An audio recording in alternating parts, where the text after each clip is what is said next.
अर्जिता, अर्जिता ये क्या किया तुमने मेरे साथ? मेरी पूरी ज़िंदगी बर्बाद हो गई अर्जिता। मैं तुम्हारे हाथ जोड़ता हूँ, मेरी प्रॉपर्टी के कागज़, मेरे पैसे दे दो। देखो मैं रोड पर आ गया हूँ तुम्हारी वजह से, प्लीज़ मेरे पे रहम करो। ओए क्या ड्रामा है? और ऐसे कैसे चिल्ला रहा है तू? और अर्जिता एक बात बताओ, तुम्हारा नाम कैसे जानता है? मुझे नहीं पता कौन है ये, कौन हो भाई तुम, और मेरा नाम क्यों ले रहे हो? चलो जाओ यहाँ से। अर्जिता ये क्या बोल रही हो तुमने मुझे नहीं पहचाना? भाई साहब मैं बताता हूँ आपको, ये मेरी पत्नी है। हम दोनों ने साथ में शादी करी थी, हम साथ में रहते थे, लेकिन इसे पता नहीं क्या हुआ, पैसों का भूत सवार हो गया। इसने सारी प्रॉपर्टी जो भी मेरी थी अपने नाम करा ली और मुझे छोड़कर आ गई आपके पास। खैर अर्जिता क्या बोले जा रहे हैं? सच में ऐसा लग रहा है कि तुम्हारे साथ रहता था तुम्हारा पति हो? एक एक बात सच सी क्यों लग रही है इसकी मुझे? पापा हो गया, ये पति होगा मेरा। और वैसे भी ये बकवास करने की जरूरत नहीं है तुम्हें। अरे ये गरीब है, ये गरीब लोग अक्सर नशे करके रहते हैं। जरूर से कोई नशा किया होगा, अभी इसलिए ऐसी बातें कर रहा है, अपनी पत्नी को याद कर रहा है मुझे देख के। देखो तुम बहुत हो गया, इसकी बातें मत सुनो। और इससे क्यों बात कर रहे हो तुम? चलो चलते हैं हम। भैया देखिए, मैंने कोई नशा वशा नहीं कर रखा, मैं आपको सच बता रहा हूँ। ये लड़की है ना, लड़की नहीं है, डायन है एक नंबर की। जब आपके पास पैसा खत्म हो जाएगा ना, तब देखना ये आपको भी छोड़कर चली जाएगी। जैसा हाल इसने मेरा करा है ना, आपका भी वैसे ही होगा, देख लेना। अरे बस चलो ना, तुम क्या सुन रहे हो? अर्जिता, अर्जिता मेरी बात भी सुनो। अर्जिता, अर्जिता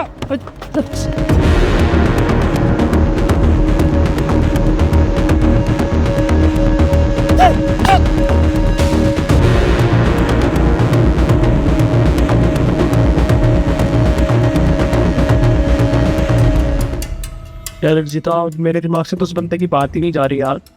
कोई बंदा इतनी सारी बातें कैसे बोल सकता है? उसकी एक एक बात तो सच लग रही थी। Rahul, what is wrong with you? कैसी बातें कर रहे हो तुम ये? इसलिए कार में तुम्हारा मूड खराब था, है ना? Rahul, you need to understand, वो एक गरीब था, नशेड़ी होते हैं ये लोग, नशे में होगा इसलिए ये बातें कर रहा है, नथिंग एल्स। देखो अगर तुम यही सब करोगे तो हमारा रिश्ता खराब हो जाएगा, टकराव आ जाएंगे। समझो मेरी बात को, जो भी है एक्सेप्ट करो। समझ रहा हूँ यार मैं, लेकिन मुझे लगता नहीं कि जल्दी से उसकी बातें मेरे दिमाग से जाएंगी। मैं ट्राई करूँगा कि जल्दी सब लोग जो। अब तुम रेस्ट करो, मैं तुम्हारे लिए खाने के लिए ला।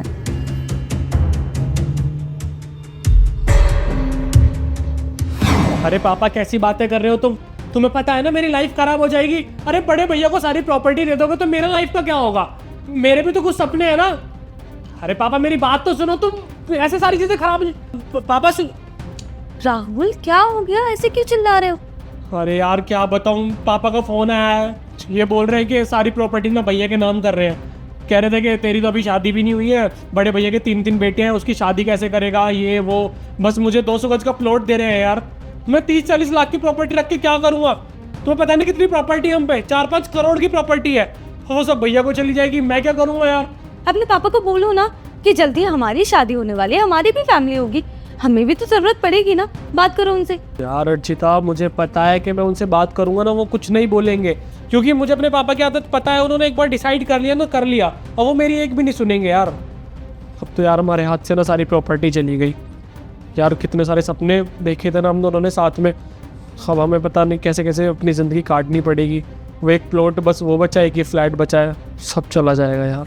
अच्छा तो तुम्हारे पापा नहीं मानेंगे? तो तुम्हें क्या लगता है मैं तुम्हारे साथ रहने वाली? तुम्हें पता है मैं तुम्हारे साथ इसलिए आई थी क्योंकि तुम अमीर थे, तुम्हारे पापा बहुत बड़े बिजनेसमैन थे। तुम क्या करते हो? एक मामूली सी नौकरी करते हो। मेरे जैसी इतनी अच्छी लड़की तुम्हारे साथ तो बिल्कुल भी नहीं रहेगी। और वैसे भी अच्छी बात है, शादी से पहले ही तुम्हारी असलियत के बारे में मुझे पता चल गया, वरना पता नहीं मेरे साथ क्या होता। मुझे तुम में तो कभी इंटरेस्ट था ही नहीं, बस तुम्हारे पैसों में था। खैर जो हुआ अच्छा ही हुआ। अब हमारा रिश्ता ख़त्म होता है, मुझे कॉल या मैसेज करने की ज़रूरत नहीं है, मैं तुम्हें छोड़ के जा रही हूँ। अच्छा तुम मुझे छोड़ दियो, जैसे तुमने उस भिखारी को छोड़ दिया उसकी प्रॉपर्टी अपने नाम कराने के बाद। हाँ क्या बात कर रहे हो? मैं बताता हूँ ना कि मैं किस बारे में बात कर रहा हूँ। अबो भाई हो, अबो भाई, मैं यार इतनी देर से ढूंढ रहा हूँ तेरे को। तो तुझे याद है अभी मिला था मैं तुझे, अर्जिता का पति, वो गाड़ी में, याद आया कुछ? हाँ भैया, मैंने पहचान लिया। आपने गाड़ी नहीं रोकी, मैं गिर गया वहाँ पर। तो उसके लिए सॉरी मेरे भाई। देख मुझे पता नहीं था, पर पता नहीं क्यों यार मुझे तेरी बातों पे शक था कि तू सच बोल रहा है, क्योंकि तू मुझे नशे में तो नहीं लग रहा। और कोई भी इंसान ना बिना नशे के सच ही बोलता है। कि क्या हुआ तुम दोनों के बीच में, तो जानता है सच में उसे? भैया मैंने आपको जो भी बताया ना, एक एक बात सच्ची है उसमें। वो लड़की मुझसे भी बहुत प्यार करती थी, 3 साल हम साथ में रहते, और फिर पता नहीं क्यों वो मेरे साथ ये सब हरकत कर गई, सारी प्रॉपर्टी उसने हड़प ली मेरी, सारा पैसा लेकर चली गई भैया। मेरी हालत देखो, मैं रोड पर आ गया, इतनी गंदी हालत कर दी उसने मेरी कि मेरे को रोड पर बैठकर भीख मांगनी पड़ती है। तेरे साथ इतना कुछ हुआ तो तूने कोई केस वेस नहीं किया, कुछ बोलता, किसी की मदद मांगता पुलिस वुलिस की? केस कैसे करता भैया, मैंने अपने पैरों पर खुद कुल्हाड़ी मारी थी, खुद साइन किए थे प्रॉपर्टी के कागज़ों पर ताकि प्रॉपर्टी ट्रांसफ़र हो जाए उसके नाम पर। अब मैं किस बेस पे केस करूं? देख भाई, तेरे साथ जो भी हुआ मैं उसको वापस तो नहीं कर सकता, लेकिन थैंक यू सो मच, तूने मेरी जान बचा ली। क्योंकि मुझे पता है कि जो लड़की तेरे साथ ये सब करके गई है कल को मेरे साथ भी ज़रूर करेगी। इससे पहले कि मेरे साथ कुछ हो, इससे पहले मैं कुछ प्लान करता हूँ और उससे ना रिश्ता तोड़ लेता हूँ। बाकी भाई देख, तेरी में अगर कोई मदद कर पाया ना मैं तो ज़रूर करूँगा। तू यही रहता है ना आस पास? हाँ भैया, मैं इसी पार्क में मिलूँगा आपको। ठीक है भाई, थैंक यू सो मच सब कुछ बताने के लिए। ठीक है भैया।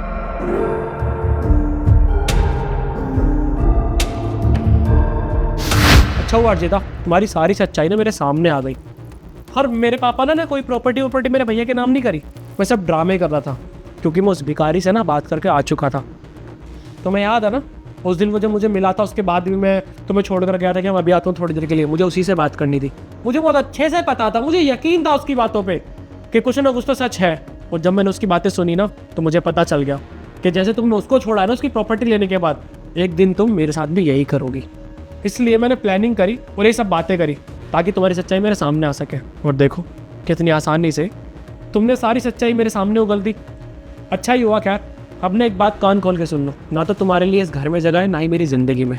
तो चुपचाप अपना बैग पैक करो और निकल जाओ। सिर्फ 10 मिनट है तुम्हारे पास, दिखनी नहीं चाहिए मुझे यहाँ से। चलो बैग पैक करो अपना।